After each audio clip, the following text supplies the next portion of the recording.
All right, boys. So let's talk about last night's game, starting off with the defensive side of the ball. So Khalil Mack left in the first quarter and never returned.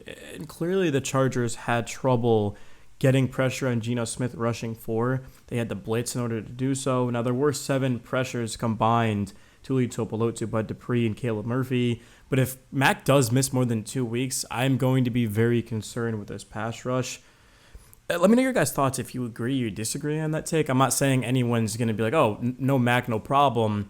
But if Mac does miss, let's say, a month or more, I do think the Chargers should make a trade.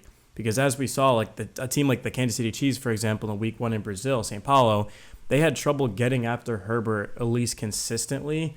And I think that's what the Chargers are going to be if they don't address it. Hopefully Mac does come back. But that was the first thing I had to talk about. There's no update on Mac. We'll have to wait and see. Hopefully it's not severe. If he misses even like a couple of weeks, that'd be a huge win for the Chargers. Denver is coming up, and it's going to be a tough game. Very tough one if they do not have Khalil Mack playing in that. So the younger guys are going to have to step up. Caleb Murphy originally made the roster because he was a good special teams guy, but now he's going to be asked to be able to get after the quarterback. In terms of the defensive back position, Tarheeb still, I thought, had an amazing game. He's one of the best tackling corners the Chargers have had in forever, at least since I've been watching them, easily the best. Derwin James Jr. was unbelievable on both levels, second and the third level. Even getting after the quarterback, I thought he was fantastic. It wasn't just stuffing the run. Tony Jefferson, again, I mentioned it in my video yesterday. If you guys missed it, I had no idea he was even playing until the game started. And he made several big-time stops. I don't know why Jefferson didn't originally make the roster. I get that the Chargers value special teams. But if you have a guy who's good in coverage, makes the plays, you got to be able to have him out there. Dante Jackson had an interception, had a couple of pass breakups. Alohi Gilman also had a couple of pass breakups. He doesn't get credited for the interception, but he was in on the first play of the game where, of course, Diane Henley was able to come down with it. And speaking of Henley, he had an illness. He was a real game-time decision, and he just absolutely balled out. Had that pick, defended two passes, had two tackles for a loss. Still, James and Henley led the team in tackles with 10, 9, and 7 respectfully.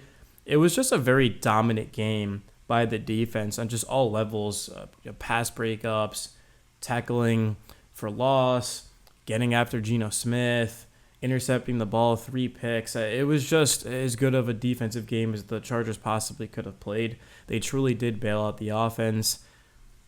And that brings me into the offense because the Chargers won. Was this a sloppy win? Yes, absolutely. I don't know how anyone could disagree. A win's a win, but the Chargers have to be better than this moving forward, especially against Denver. Like, if the Chargers play like this against Denver, I can promise you they're not winning. So let's talk about what happened. So Max Crosby had 2 pressures and 30 opportunities, 6.7% pressure rate. That is well below his average, obviously. I thought the Chargers did a good job of protecting Herbert. He had an average time of 3.02 seconds while throwing 9.6 yards down the field on average. That's very, very good. Now, but Herbert did miss some throws, some reads. The Chargers left a lot on the table as well, and that wasn't all Herbert's fault because there was literally no run game to speak of. Go and you look at the stats. I'm looking at Najee Harris, who ends up finishing the game. The stats are down right now, but now it was like 8 of 22. I think Najee was 8 for 24 at the top of my head, and then Hampton was 8 for 22. So there was no run game to speak of. The Raiders just did a good job of getting to the backfield immediately, and a large reason for that was that the Chargers, they like to use tight ends as extra blockers, and it just doesn't work. Like, we saw them try to use Will Disley late in the game on Max Crosby, and it resulted in a fumble. So things like that just need to be cleaned up. I mean, that's never going to work. The Chargers were stuffed on 40% of their runs yesterday and finished with 0.6 yards before contact as a team. Very easy to see why the offense did not move the ball well down the field. And that's why I was frustrated about how they decided to kick a field goal on the goal line versus to go for it. The Eagles, the Chiefs, the Ravens, the Bills, the best teams in football would never do that. Now, would they in a situation to where their defense is unstoppable? I mean, maybe, but Like, tell me how that makes any sort of sense. You put 3 points on the board, which means that you're up 2 scores, you're up 14. But if you score a touchdown, you're up 3 scores, and they literally have to score 3 times. I just didn't understand that. They ran the ball 3 straight times. You can't do that with Justin Herbert. You need to put the ball in his hands and make a play. Now, if you guys did see the Bucs and Texans game, I liked how the Bucs ran the ball. But that was a much different situation as well. Like, context matters. For the Chargers, you put the ball on the ground once, it gets stuffed just like it had the entire night. Okay, now we're putting the ball in the air. You've got McConkey. You've got Keenan Allen, Quentin Johnston. Hell, put Keandre Lambert-Smith out there, another big body receiver that can go up and get it. Just do something, man. Let Herbert cook. Bootleg play action. It just was not a good game by Greg Roman. I thought Roman called the best game of his Charger career last Friday, of course, when they took on, well, the previous Friday before that when they took on the Chiefs. But this was just not a good one whatsoever, and it has to be better. Because, being 2-0 is awesome for the Chargers. They started 2-0 last season as well. But they have to be a little bit more methodical here. The whole point of why, I was so high in the Chargers coming into the season was because of the weapons. Najee Harris, Lambert Smith, Trey Harris. Of course, Keenan Allen returning. They went out and they got Tyler Conklin, who we saw have a big catch against the Chiefs. This game, it was just very, very sluggish. And it seemed like the Chargers went about the Chiefs game like a must-win.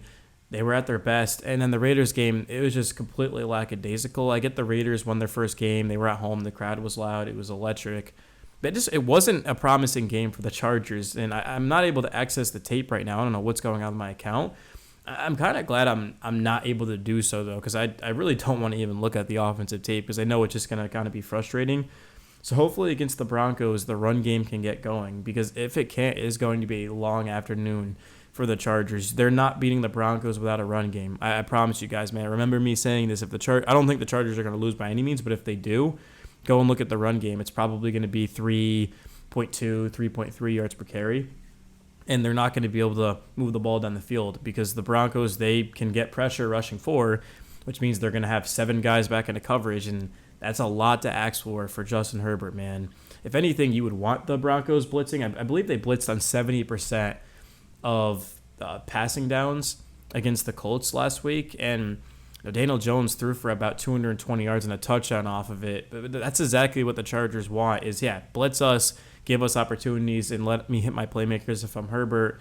But if you're applying pressure, a bunch of guys are back into coverage in a zone, it's going to be tough. The run game is going to be crucial for the Chargers. They weren't able to run the ball last season, and they haven't been able to run it so far through these first 2 games.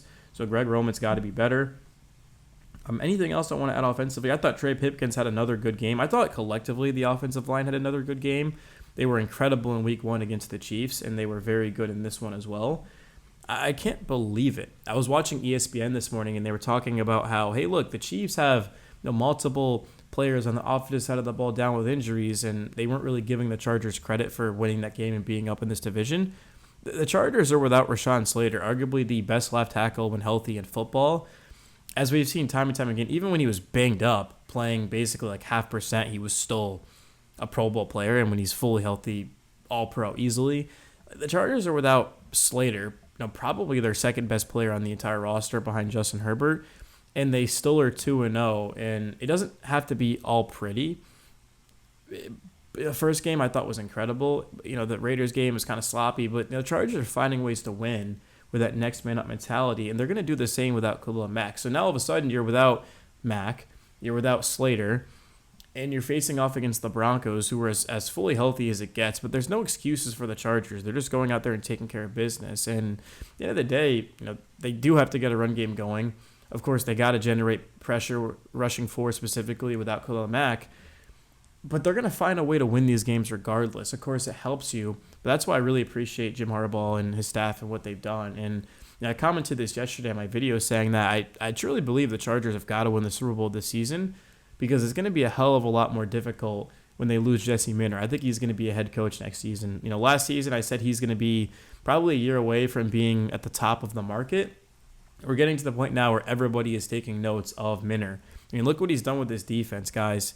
Last season, the Chargers, they gave up the fewest points. This season, I believe they've given up Wait, have the Chargers given up a passing touchdown? Yeah, they have to Kelsey. I'm trying to think. Yeah, they gave one to Kelsey on he was wide open down the right side. Okay, so they've given up one passing touchdown in 2 games. Last season the fewest points, and the Chiefs had nothing to show for it. The Raiders put up 9 points. Yeah, Jesse Minter is going to be a hot commodity on the coaching market.